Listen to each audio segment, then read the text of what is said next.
Hello po mga kababayan, si Dante Maravillas. Sabi dito sa balita, yung Philippine National Police po, naka-full alert para sa November 30 rally.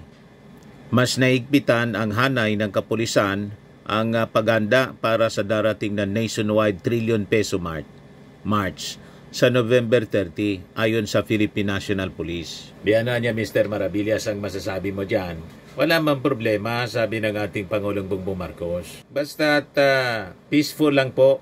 Sabi ng ating Pangulong Bongbong, kung hindi lang siya presidente, sasama siya sa rally. Basta hindi yung sa destabilization rally. Alangan man, sasama yung ating Pangulo para i-destabilize yung kanyang sariling administrasyon.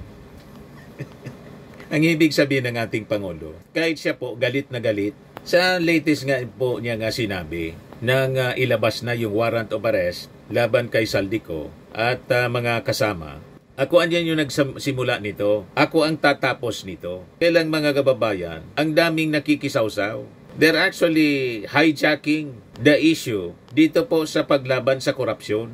Nakikisabay sila para agawin po yung kredito sa paglaban sa korupsyon. Nakikisakay mga kababayan, lalo na si Magalong, nakikisakay para laging pinag-uusapan. Ganon din itong mga dilawan at mga militant organization. Inapakalinaw po, itong paglaban sa korupsyon, pag-expose sa flood control anomalies, ang mismong nag-expose nito yung ating Pangulo sa SONA. Without the SONA ng ating Pangulo, nasabi niya, maya naman kayo, hindi man po napapag-usapan itong mga ghost flood control project substandard. Pagkatapos biglang nakisali yung iba-ibang mga grupo. Sila na yung pabida. Di ba po, mga kababayan? Sila na yung nagbibida-bida. Ito yung grupo ng seniors kontra Kurakot. Nagsisigaw mga kababayan doon sa sa Cubao, Quezon City kahapon. Pakinggan niyo po.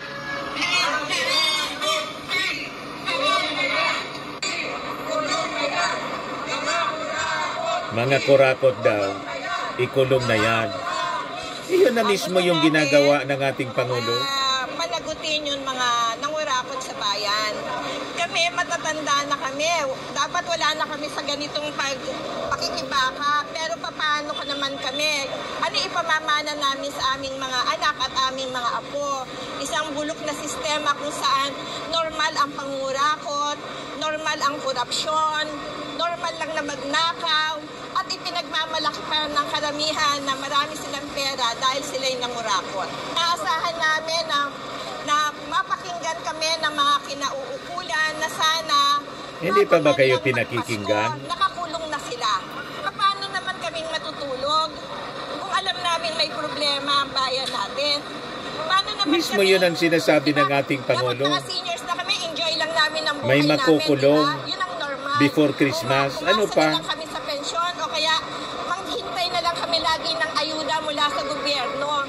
Pero yung ayuda na yun, bibigyan nga kami ng ayuda. Samantalang yung ibang mga kasamahan natin, yung mga kabataan, yung ating mga kapwa mamamayan, nalulunod dahil sa baha. Nalulunod o namamatay sila, hindi dahil sa sakit, kundi dahil sa bagyo, sa national disaster, na kaya lang tumitindi o gumagrabe ang epekto sa mga mamamayan kasi kinurakot, dinakaw yung dapat sa kanila. Bilang mga seniors, active kami sa mga pagtutol sa mga issues na naka-apekto sa kapakanan ng mamamayan. So, yung iba mga retired professionals, and as seniors, sa issue mga church-based ito mga kababayan, Catholic movement. Corruption, dahil yung haba na ng buhay namin, panay corruption ang nararanasan. Ngayon na seniors, parang hinahanap na nga namin na maganda na ang buhay, pero hindi. Ang kinatatakot namin, ito pa rin yung mararanasan ng aming mga anak, ng aming mga apo. So as seniors, talagang ayaw namin sa corruption. Kailangang tapusan na ito. Iyon mismo ang sinasabi ng ating Pangulo. Ito yung pag-announce ng ating Pangulo. Magandang araw po sa inyo lahat. Ito po ay isa pang report na aking ginagawa upang malaman ng taong bayan kung ano na ang nangyayari tungkol sa mga flood control na kaso na naging iskandalo.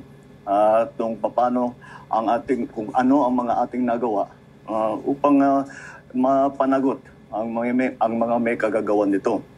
Kaya nais kong i-report na ang Ombudsman formal nang naghain ng kaso laban kina Saldico at iba pang 17 individual batay sa mga ebidensyang iniakyat ng ICI at saka ng DPWH. Hindi po ito haka-haka, hindi po ito kwento. Ito po ay tunay na ebidensya. At ito po, para hindi ko na babasahin, pero makikita naman ninyo sa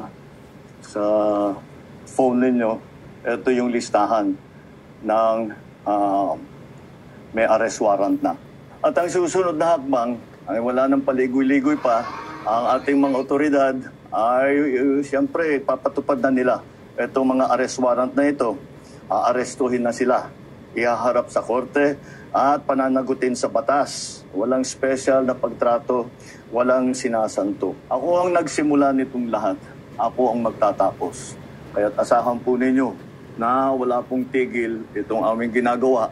At kahit na parang napakatagal ang dumaan na panahon, ako'y nagpapasalamat sa pasensya ng ating mga kababayan.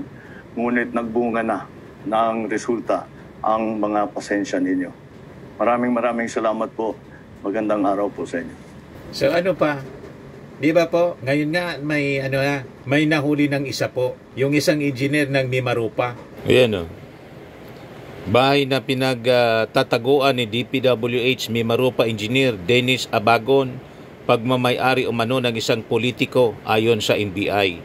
Ayon sa NBI TID at NBI NCR, gumagamit din daw si Engineer Abagon ng burner phone at bagong billing SIM para hindi umano mahuli. Naaresto ng NBI si Abagon sa isang bahay sa Quezon City, kabilang siya sa mga inisyuhan ng warrant of arrest ng Sandigan Bayan kaugnay ng reklamong malversation of public funds. Ayan o, yung nahuling engineer. Engineer Abagon, mga kababayan. Authorities arrested in Quezon City, an engineer of the Department of Public Works and Highways Mimarupa linked to anomalous flood control projects. So sincero po yung ating Pangulo. At dito nga po ni-raid na ng PNP dito sa amin yung mga kasangkot, hindi lang po naabutan. Yan o. Daraga Cap serve arrest warrant versus accused in Albay flood control mess. Sinerve po sa kanilang bahay sa Barangay Tagas, Daraga, Albay. Sa Taguig City, sinerve rin kay dating Ako Bicol Party List Representative Saldico sa kanyang condominium sa Global City, Bonifacio, yung warrant of arrest. Kaya lang, wala siya doon. Nasa ibang bansa si Saldico. Ito.